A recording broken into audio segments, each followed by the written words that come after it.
Prezidentimiz zo'r qaror chiqaribdi. Xotinini qo'l ko'targanlar qamalib ketamish yoki O'zbekistondan chiqib ketamish.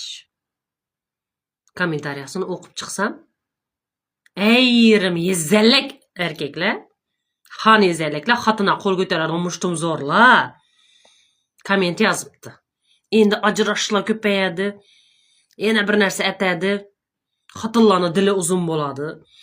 Xotinning dili uzun bo'lsa, aybni o'zingni izla, erkak. Ro'zg'orni to'ldirib qo'y, o'zini do'ydirib qo'y, qani sana gap qaytaram ekan. Ya buni ya uni aplab bilmaysizlar. Kim aybdor? Xotin aybdor keyin. Xotinni urib tarbiyalab qo'ymaydi, u it emas ya, mol emas u. Xotinni sevish kerak. Bolalarini opasini ardoqlash kerak. Yana ayrim birovlar o'zina qaramaydi, bizani xotinlar qaraydi, hammaga pulda. Ber pulni. Bar salona barda. O'zingga qarada. Sochingni bo'yat, qosh ko'zingni uzatda. Yo'q, uni ham jol ketasizlar. Lekin ko'chadagiga berasizlar.